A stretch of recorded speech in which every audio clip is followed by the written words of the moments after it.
Hey folks, I'm totally not named Dan, though you can call me that if you want, and I'm sorry for the bit of a joke with the last video that was my Lost Kingdom speedrun and not the UniVersus that I led you to expect, but I'm back with another proper deck video this time, although you may notice there's something a little bit different about this one as well, because in the video thumbnail, it's not listed as a winning deck. This deck has not won an event. The original version of it was taken to the regionals before the one that my Ghidorah deck went to, and it did not do well. It has since been updated, it has been adjusted, it has been, well, I don't have a locals per se, but I have faced everybody from my locals individually and beaten every single one of them with it, including Jota, who decided that the best way to face this deck was to play one card a turn every turn for the entire game and go to turn 250 plus. You're going to see some crazy stuff here, but I suspect my buddy Linusek has a little something to say about that news. I'll bring him in. So 200, okay. Yeah, just actually going through his entire deck multiple times. Incredible. Oh, that is really cool. Yeah, this is the egg. You haven't seen it in a while, I think. I haven't brought you on in a video in a while because you don't actually play with me in person because, well... Unfortunately. Yeah, you don't manage to make it out and about as much as I think you'd like and certainly as I'd like. Yeah. But we do get to play online, and I figured you were the best one to talk about my Nezu deck with. And yeah, you'll also notice in the thumbnail, this one was described as a war crime. My favorite kind of deck. Yeah. This was described as a war crime at regionals by people who specifically told me that they wouldn't have given me the cards had they known what it was going into. I'm relatively sure that was a joke, but I can't guarantee it. So they all know they are now complicit. Yes. Beautiful. And, you know, as much as that's kind of a joke, or at least probably a joke, calling it a war crime is, and as much as I love joking about war crimes as much as the next person who has insanely hot chemical weapons level hot sauce about 3 feet from them. Nice.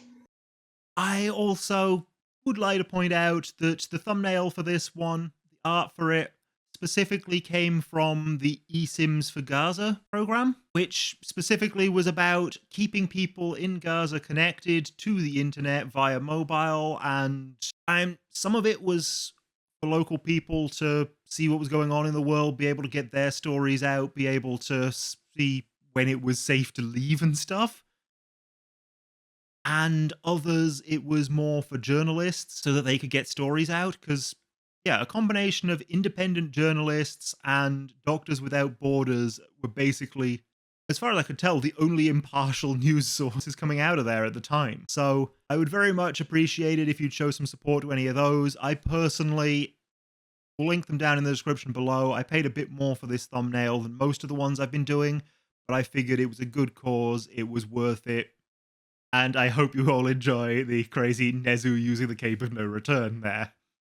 The particular artist for this one goes by DanShaku19 on Twitter, though his posts are now protected because, well, it's Twitter, everything's going to AI now, it's a mess. But you can probably still contact the guy, and more importantly, hopefully, you can still give to the campaign if you feel like it. That's all for that, though.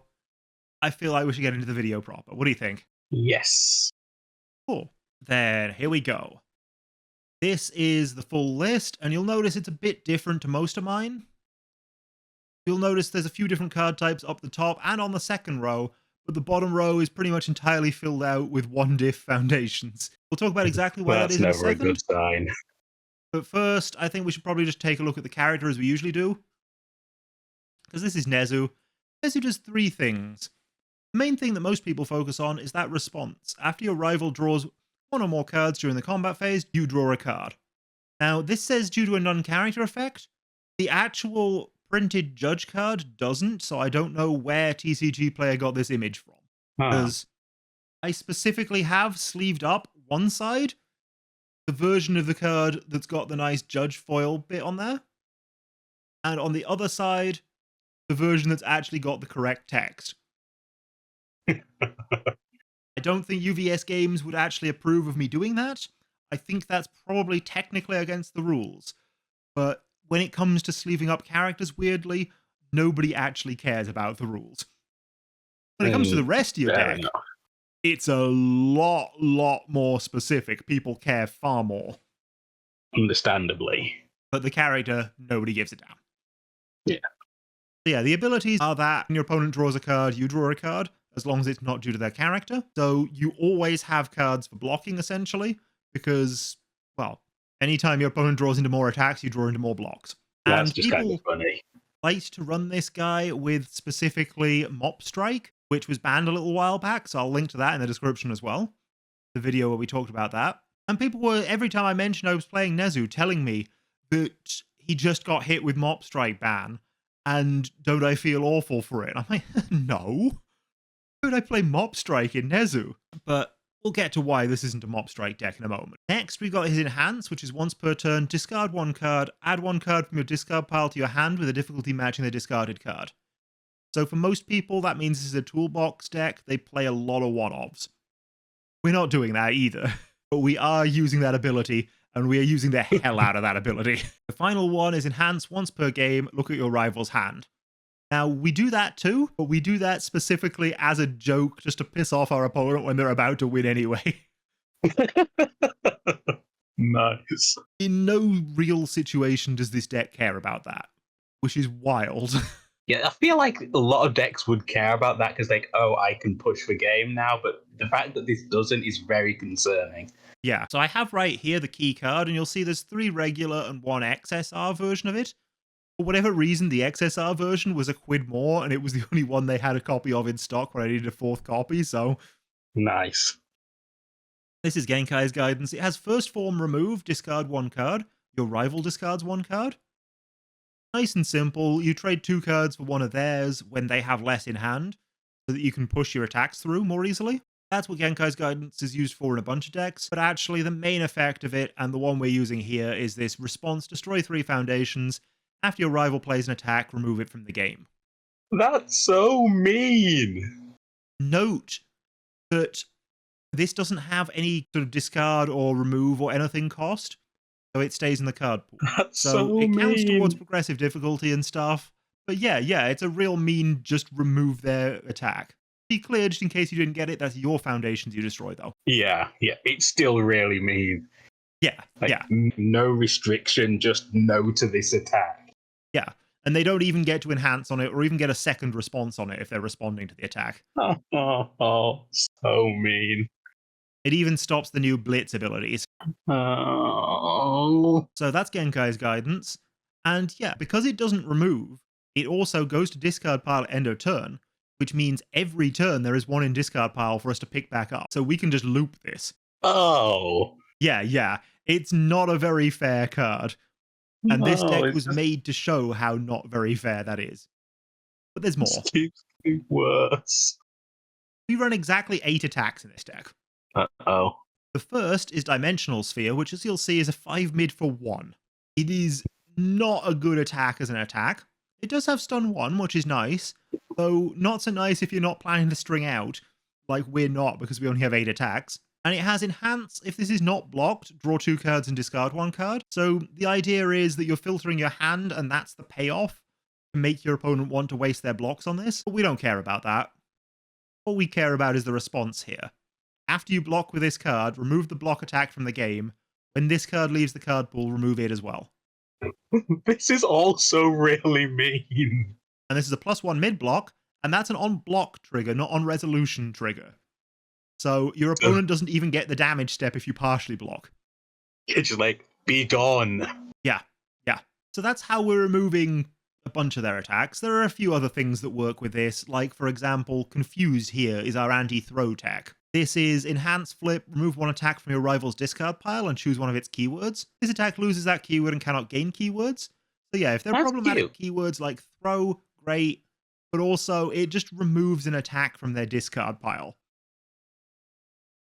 So you're seeing the idea. We're removing all of their attacks. This is a mill deck. Yeah. We're removing all of their attacks. And then once we've removed all of their attacks, we have Turn It Up here. Specifically the Judge Foil version, because as my locals was closing down towards the end, we didn't have the most players for UniVersus. They were still successful, other games, but for UniVersus, we only had like 6 of us. So they were handing out the old promo packs left, right, and center. And so I picked up a lot of Judge Foils, including Turn It Up here. So, you know, I like that gold text on it. The gold text on the name just makes the card look so much better, even if it is Just go quite with it, subtle yeah. in person. But this has enhanced both players mill 1. If your rival did not mill an attack, this ability may be played again this enhanced step. Now, when we first got this revealed, people were convinced that that was you may play it twice. No, that's you may play it infinitely. I see where this is going. Yeah, the idea of this is that it stacks the discard pile, so you can give plus X damage, where X is the block modifier of the top card of either player's discard pile, and you can just keep using that first ability to mill till you get a good one. We can turn this into a 5-6 damage attack, but we don't really care, because it's getting blocked, because it's one of only 8 attacks in our deck. And it's very mid. What we care about is the fact that it just quickens up the end game, essentially, so we can do it within the time limit. So, if hypothetically you do remove all their attacks from their deck, like dream case scenario, this card just wins you the game, right? Yeah, just right then and there. That's Alternatively, so it speeds the game towards the first cycle for both players, at which point they just remove a bunch more cards anyway. true.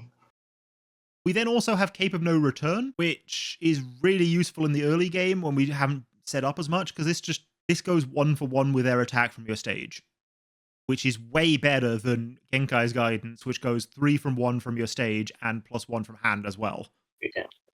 But that one has the advantage that you can just fire it as an emergency thing. This one requires prior setup.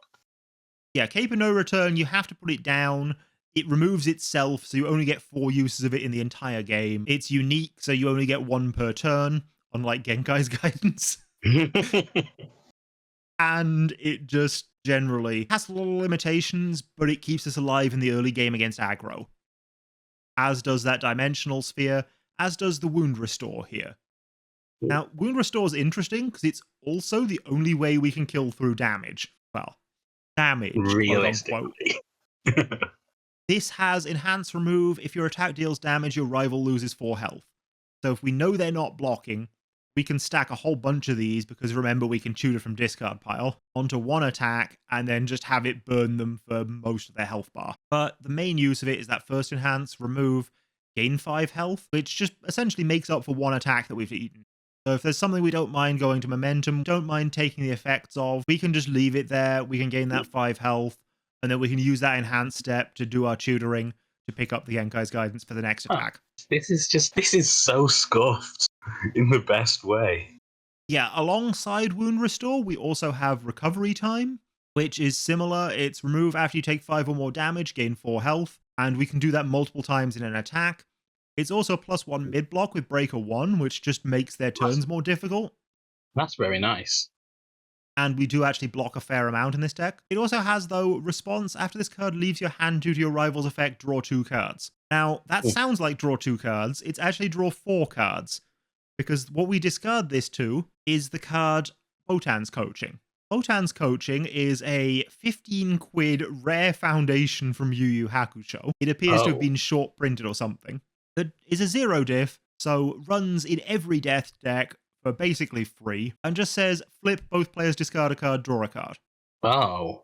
Now, the worst part about that is the discard a card bar is after the cost. You don't actually have to have a card in hand for it. Oh no. So it's really good for that. But we get to punish it by saying, oh, we'll discard a card. Yeah, we'll discard this Recovery Time, draw 2. Oh, we'll draw 1 for the effect. Oh, you drew 1 for the effect as well. We'll draw 1 for you drawing 1. Yeah. Yeah, exactly. That just clicked. So suddenly we have all these cards in hand. And you'd think having all these cards in hand would mill us out more, right?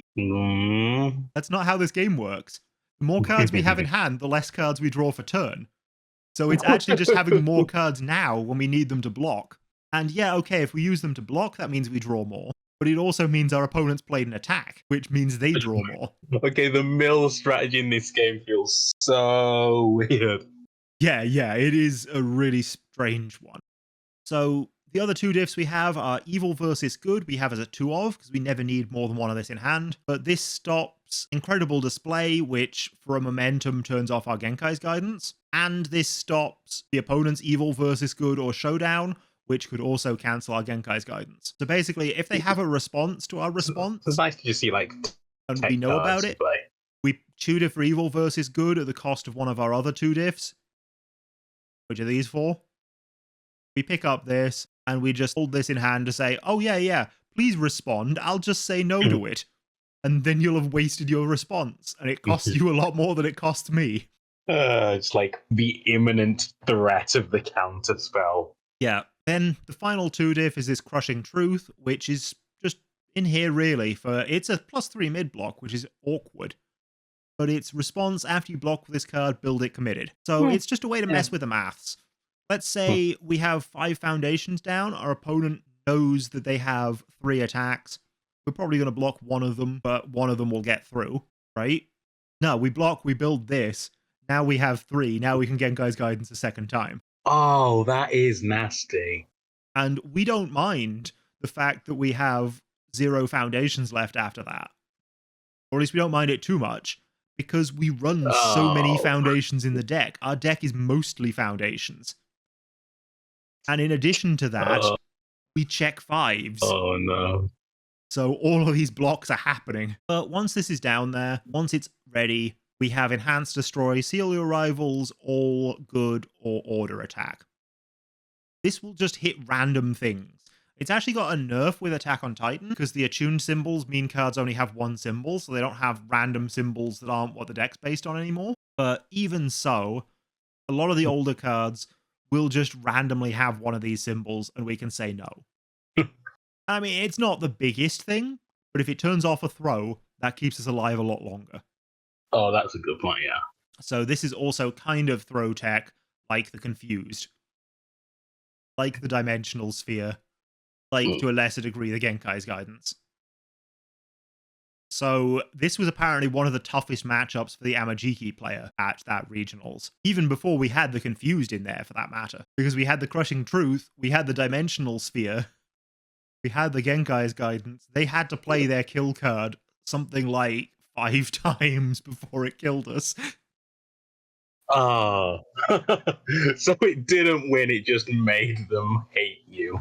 Yeah, and this was how that regionals went. I think it won 2 out of 6 rounds before the adjustments to the deck were made to have things like Confused in there. And yeah, every single round, I mean, round 6, my opponent was winning from the very start and knew it, and yet was the saltiest I have ever seen a player in this game.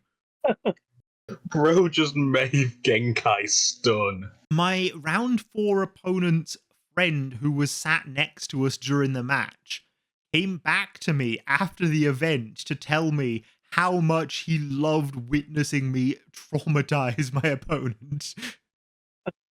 That's how you know they're best friends, when they love each other's suffering.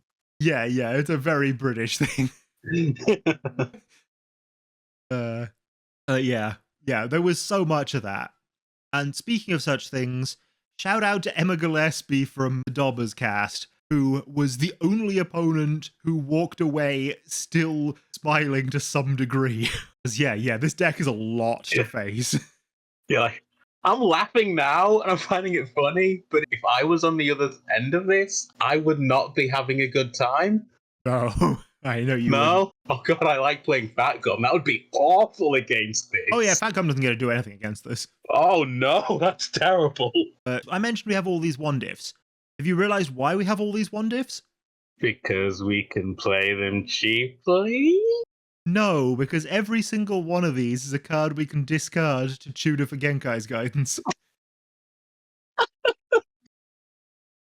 So playing them So cheaply is just a dumb. bonus, because remember, we check 5s on everything. We don't care. Oh no. So the first one of them is another 15 quid card, Chivalrous Competitor. This is just enhance flip, both players draw 1 card. It does also have a response to protect your other foundations, but we don't use that. The reason we run this is that's actually your opponent draws a card and you draw 2 cards. Which means on turn 1 we can play out our entire hand and still draw 2 cards to block with. That's Which, especially going second, is very important because we need as much of a defense down as fast as possible. mhm. We are also getting a functional reprint of this in Star Trek coming soon, but it's only on life, and sadly Nezu does not have life. Aw. This deck is built on chaos, and his other symbols are order and all. But yeah, this is one of the best foundations in the deck, by far. The other Yeah. one is Struggling with Studies over here. Struggling with Studies says, Enhance Flip, if this is your rival's 3rd or greater attack this combat phase, add 1 card from your card pool to your hand. And it also has a stop your thing being flipped, but don't worry about that. We use that first one. Wait a minute. Does this work how I think it does with Dimension Sphere? With Dimension Sphere, it doesn't work because picking Dimension Sphere back up causes it to leave the card pool, causes it to remove itself. It's not end of turn, it's when it leaves the pool. Okay, that would have been hilarious, though. Yeah. But remember, Genkai's Guidance stays in your card pool. Oh! And now you've got the perfect face down to sacrifice. And then, of course, you can always just tutor for more Struggling with Studies if you really need. Oh, no. And the other thing to note is this is the 3rd or greater attack they've played, right? Or even attempted to play. It's not the 3rd or greater attack that has gone as far as the enhanced step. Oh, no. So if you remove their first 2 attacks and then let them go to the enhanced step on the 3rd only to block it, you can use this during the enhanced step to pick up your Genkai's Guidance again.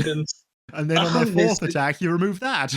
No, why would you do this to another human being? Yeah, exactly. I mean, the reason we do this to another human being is to prove that Genkai's Guidance is a busted card that should have been banned long ago. This is not okay. This is the level of petty I aspire to. Then we have Averse to Water. This card is crap, to be honest. It's Enhanced Commit, this attack gets -2 speed. That's basically all it does. If it has life or water, it also gets -1 damage. But unless they're a throw, you're blocking it because you've just given it -2 speed.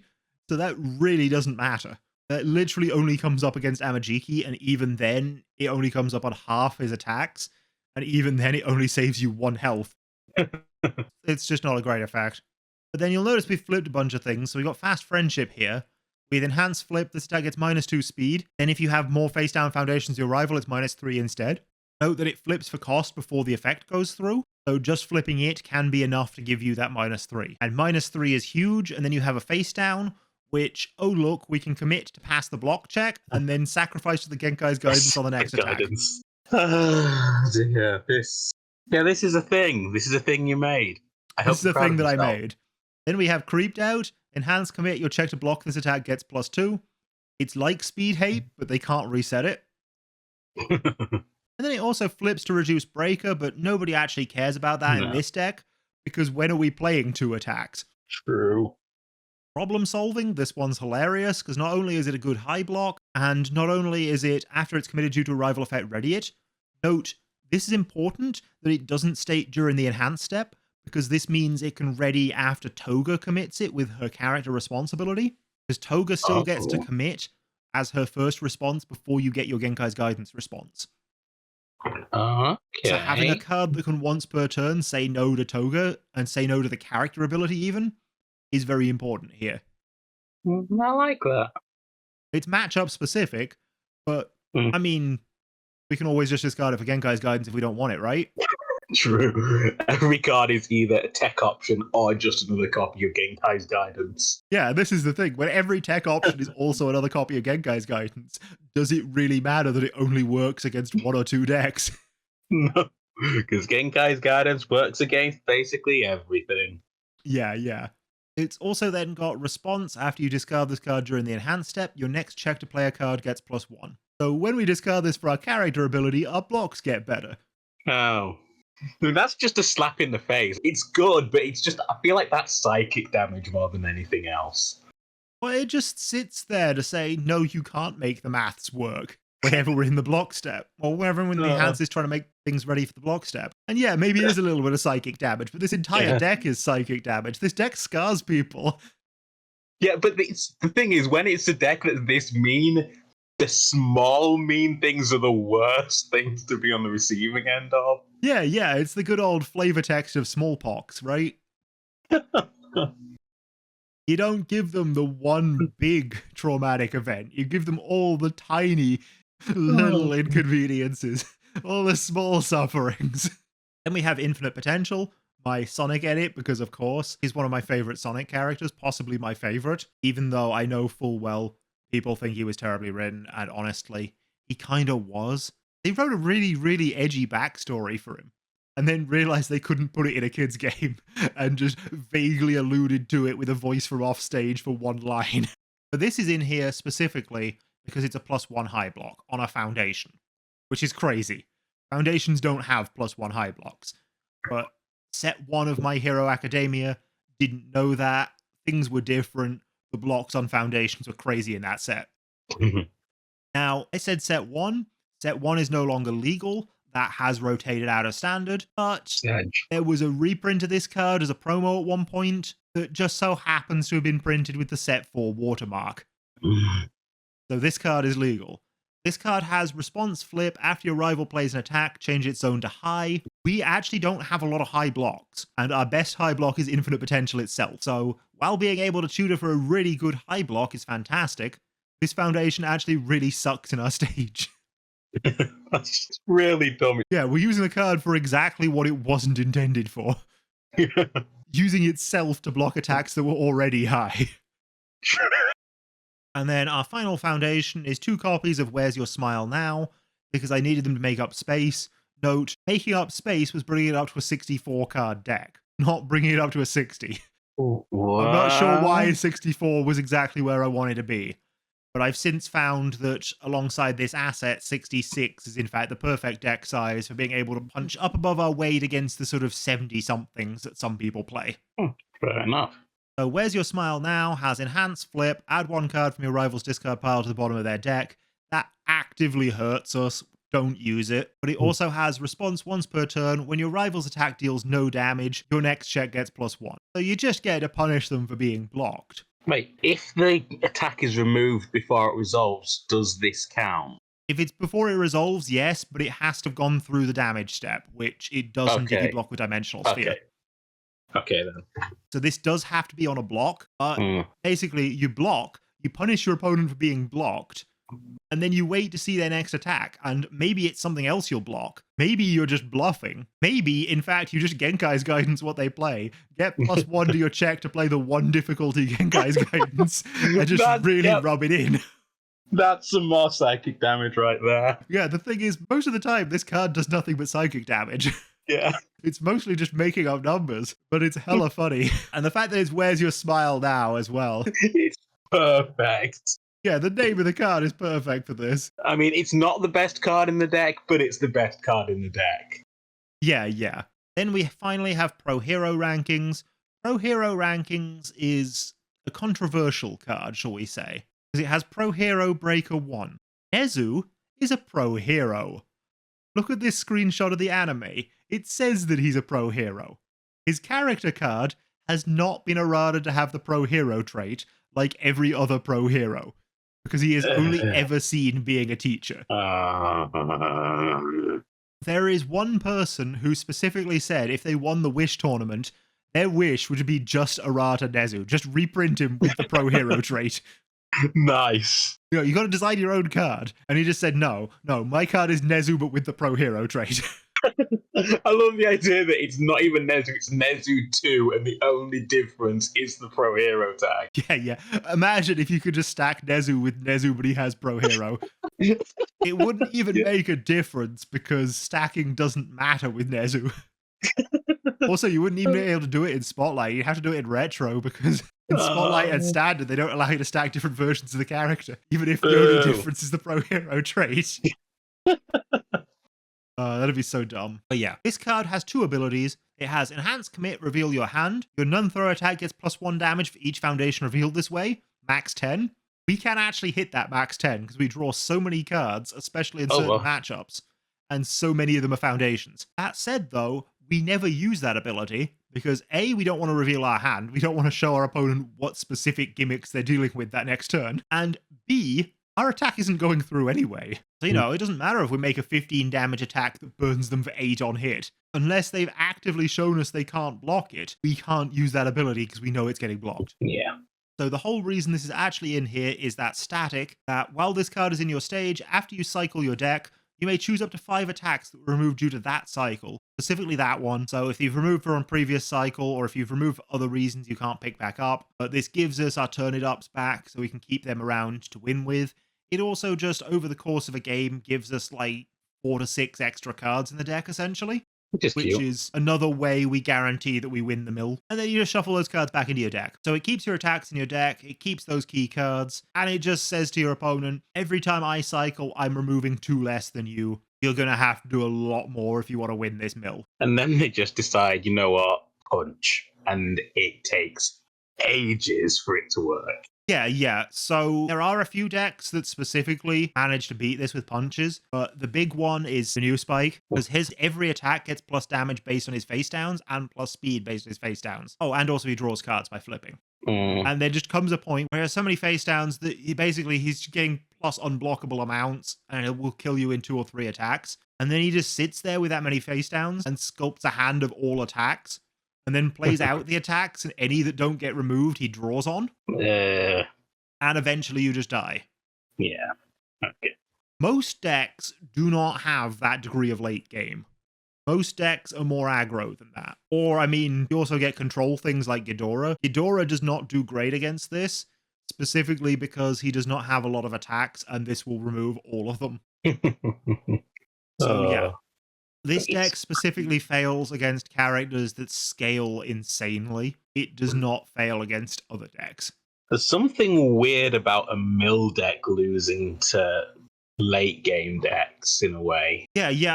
Aggro can rush it down and push through, but it's a real tough matchup for aggro because you have such good blockability, because you have such speed reduction on all your 1-diffs.